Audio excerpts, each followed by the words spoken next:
بسم الله الرحمن الرحيم بسم الله الرحمن الرحيم. Assalamualaikum warahmatullahi wabarakatuh. Syukur Alhamdulillah kita dapat berjumpa lagi di channel ini. Salawat serta salam semoga tetap tercurahkan pada junjungan kita baginda Nabi Muhammad sallallahu alaihi wasallam. Allahumma salli ala Sayyidina Muhammad wa ala ali Sayyidina Muhammad. Sahabat beriman yang dirahmati Allah Subhanahu wa taala. Bulan Sa'ban adalah bulan yang mulia. Terlebih di dalamnya terdapat malam nisfu Sa'ban. Malam nisfu Sa'ban adalah malam dibukanya 300 pintu rahmat dan pintu ampunan oleh Allah Subhanahu wa taala. Hal ini sebagaimana riwayat hadis Abu Hurairah radhiyallahu anhu. Rasulullah Shallallahu alaihi wasallam pernah bersabda, Jibril telah mendatangiku pada malam nisfu Sa'ban, lalu berkata, "Wahai Muhammad, pada malam ini dibuka pintu-pintu langit dan pintu-pintu rahmat. Oleh karena itu, bangunlah dan dirikanlah sholat, serta angkatlah kepalamu dan kedua tanganmu ke langit untuk berdoa." Kemudian Nabi bertanya, "Apakah arti malam ini?" Jibril pun menjawab, "Malam ini telah dibuka 300 pintu rahmat dan pintu ampunan. Allah Subhanahu wa taala akan mengampuni dosa sekalian yang tidak menyekutukannya dengan sesuatu, kecuali seorang ahli sihir, tukang ramal, orang yang suka bermusuhan, orang yang suka mengadu domba, pemabuk, orang yang durhaka kepada orang tuanya, dan orang yang memutuskan tali silaturahim. Mereka tidak akan diampuni oleh Allah Subhanahu wa taala." Wahai sahabat, pada saat nisfu Sa'ban, umat muslim dianjurkan untuk memperbanyak amal ibadah, memperbanyak doa, berpuasa, dan mendirikan sholat sunnah. Terlebih, sholat sunnah tahajud.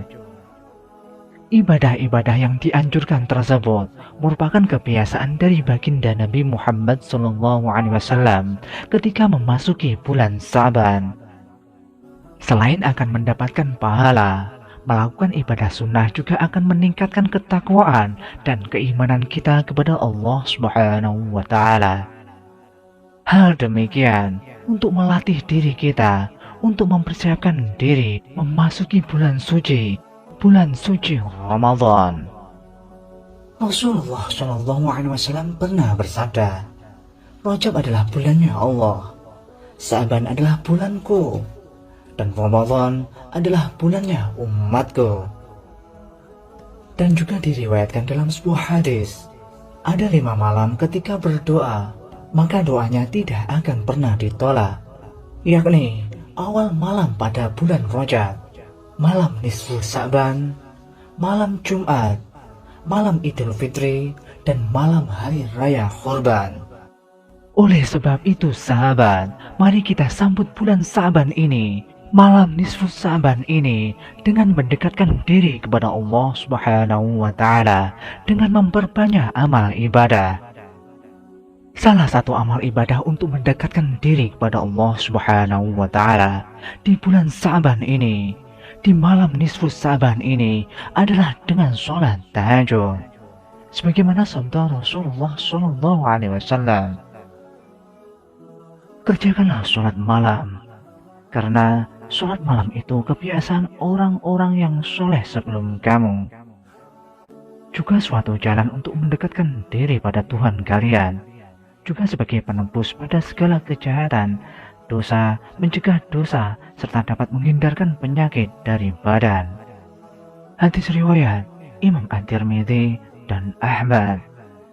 Lantas apa sajakah manfaat sholat tahajud di bulan Sa'ban ataupun nisfu Sa'ban? Mari sahabat kita simak sampai akhir. Berikut adalah beberapa manfaat sholat tahajud di bulan Sa'ban ataupun nisfu Sa'ban yang wajib kita ketahui. Yang pertama, membuka pintu rahmat dan keberkahan.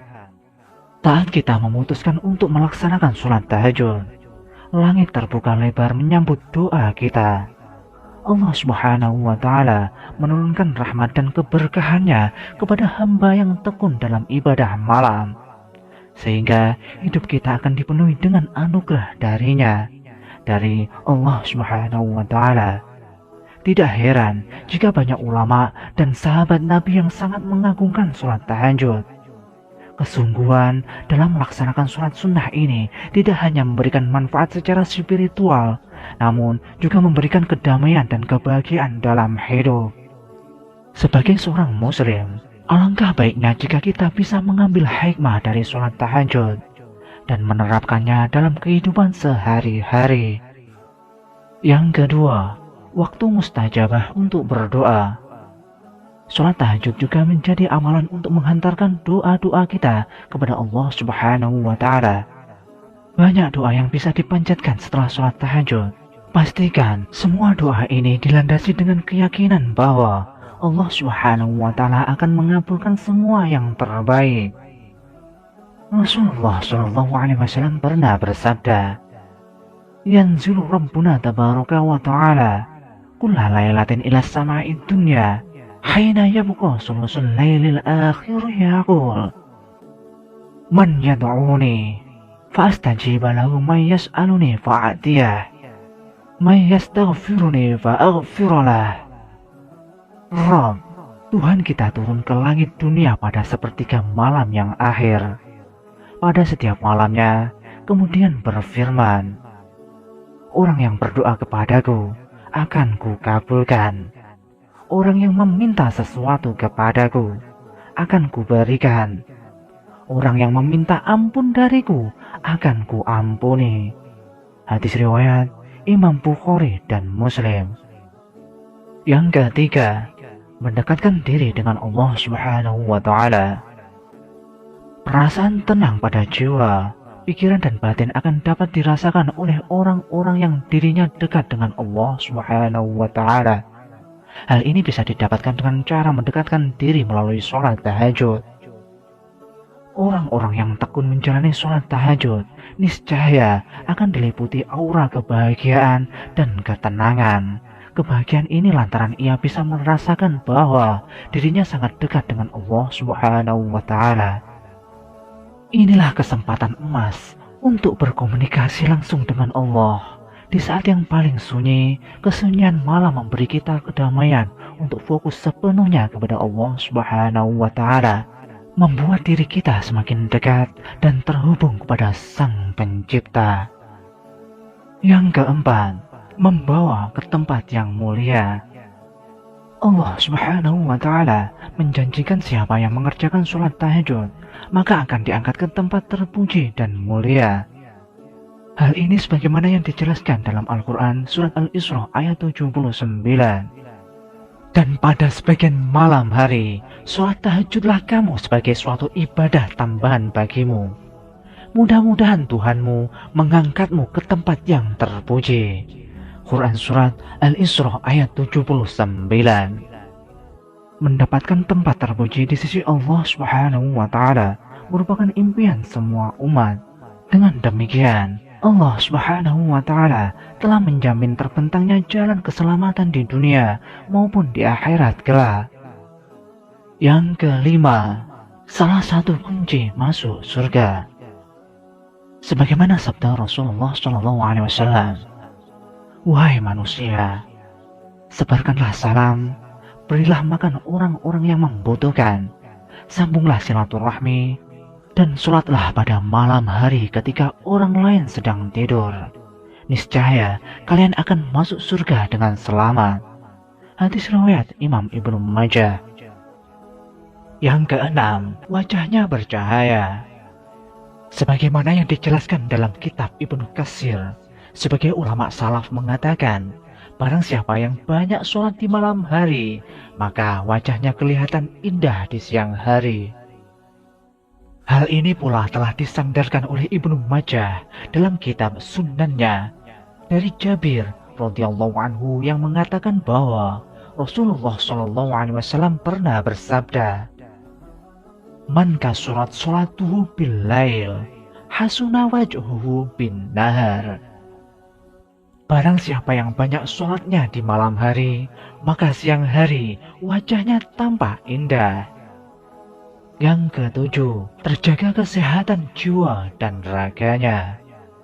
Salman Al-Farisi berkata, Rasulullah SAW bersabda, dirikanlah sholat malam, karena sesungguhnya sholat malam itu adalah kebiasaan orang-orang yang soleh sebelum kamu.